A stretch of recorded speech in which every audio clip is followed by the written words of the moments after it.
Good morning বন্ধুরা। আমি এখন পেয়ারার জুস কিরম করে করতে হবে আমি রেসিপিটা দেখাচ্ছি। একটা পেয়ারা যেমন এরকম একটা পেয়ারা মাপ, আর বীজগুলো ফেলে দিয়েছি। তো আর 1 গ্লাস জল, একটা পেয়ারার জন্য 1 গ্লাস জল, আর তোমার মধু দিয়েছি 1 চামচ, আর একটু বিট নুন দিয়েছি যার যেরকম স্বাদ, আর হচ্ছে তোমার এগুলো দিয়ে এটাকে করে নিয়েছি। তো আর একটু লেবু দিয়েছি, লেবুটা দিলে কি হবে, লেবুটা দিলে খুব ভালো, ঠিক আছে।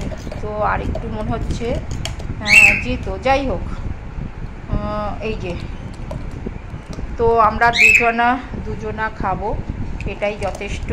দেখো আর একটু হতো, বুঝেছো, একটু দানা দানা আছে। তো যাই হোক, নেক্সট দিনে তোমরা একটু দেখে নিও, ঠিক আছে। এই হচ্ছে পেয়ারার জুস, ঠিক আছে।